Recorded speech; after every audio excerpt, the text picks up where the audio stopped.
അസ്സലാമു അലൈക്കും വറഹ്മത്തുള്ളാഹി. പരിശുദ്ധമായ റജബ് മാസം നമ്മളിലേക്ക് കടന്നു വരികയാണ്. റജബ് ഷഹറുല്ലാഹ്, അള്ളാഹുവിൻ്റെ മാസമാണെന്ന് ആദരവായ മുത്തുനബി സല്ലല്ലാഹു അലൈഹി വസല്ലമ തങ്ങൾ പഠിപ്പിച്ചു. ഒരു കർഷകൻ തനിക്ക് കൃഷി ഇറക്കാനുള്ള മാസമാകുമ്പോഴേക്ക് തൻ്റെ കൃഷിയിടം തൻ്റെ കൃഷി ചെയ്യാനുള്ള ഇടം വളരെ വൃത്തിയാക്കുന്നു. അയാൾ അത് ഉഴുതുമറിച്ച് വിത്തു നടാനുള്ള പാകത്തിലേക്ക് മാറ്റുന്നു.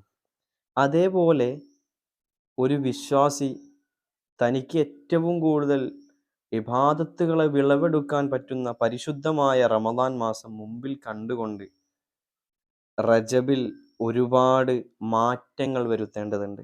ഒരു കർഷകൻ തൻ്റെ പാടത്ത് തൻ്റെ കൃഷിയിടത്തിൽ ചെയ്യുന്നത് പോലെ വിശ്വാസി അവൻ്റെ ശരീരത്തിൽ, അവൻ്റെ ഹൃദയത്തിൽ, അവൻ്റെ മനസ്സിൽ, പെരുമാറ്റത്തിലൊക്കെ മാറ്റങ്ങൾ വരുത്തി ആ വിളവു കാലത്തെ ഏറ്റവും നല്ല രീതിയിൽ സ്വാഗതം ചെയ്യുന്നതിനു വേണ്ടി അവൻ മാറണം. അതിനുള്ളൊരു മാസമാണ് പരിശുദ്ധമായ റജബ് മാസം. അള്ളാഹുവിനോട് നാം ചെയ്തു പോയ പാപങ്ങളെ തൊട്ട് കാവൽ ചോദിച്ച് മാപ്പ് പറഞ്ഞു ഖേദിച്ചു മടങ്ങി ജീവിതത്തിൽ ഒരുപാട് പുതിയ നന്മകൾക്ക് തുടക്കം കുറിച്ച്, ഇബാദത്തുകൾക്ക് തുടക്കം കുറിച്ച് മുന്നോട്ട് പോകേണ്ട ഒരു മാസം. മാത്രമല്ല അള്ളാഹുവിൻ്റെ മാസമാണെന്ന് മുത്തുനബി പറഞ്ഞപ്പോൾ റബ്ബിന് പ്രിയപ്പെട്ട മാസമാണ്. നമ്മുടെ സങ്കടങ്ങൾ, ദുഃഖങ്ങൾ, ദുരിതങ്ങൾ, വേദനകൾ, പ്രയാസങ്ങൾ എല്ലാം റബ്ബിലേക്ക് സമർപ്പിക്കാൻ പറ്റുന്ന ഏറ്റവും അനുയോജ്യമായ മാസം. വരാനിരിക്കുന്ന മാസങ്ങളിൽ ധാരാളം ഇബാദത്തുകൾ ചെയ്യുന്നതിനു വേണ്ടി മുന്നൊരുക്കം നടത്തേണ്ട മാസം. അങ്ങനെ ഒരുപാട് മഹത്വങ്ങളുള്ള മാസമാണ് പരിശുദ്ധമായ റജബ് മാസം.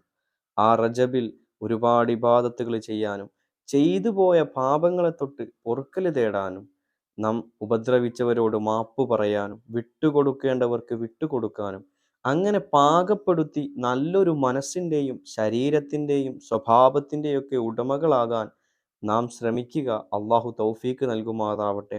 റജബിന് അള്ളാഹു നൽകിയ ആ ഒരു മഹത്വം നാം നമ്മുടെ ജീവിതത്തിലും കാത്തു സൂക്ഷിച്ച് ആ മഹത്വത്തെ മനസ്സിലാക്കി ഇബാദത്തുകൾ ചെയ്യാനും പെരുമാറാനും മുന്നോട്ടു പോകാനും അള്ളാഹു നമുക്ക് തൗഫീക്ക് നൽകുമാറാവട്ടെ.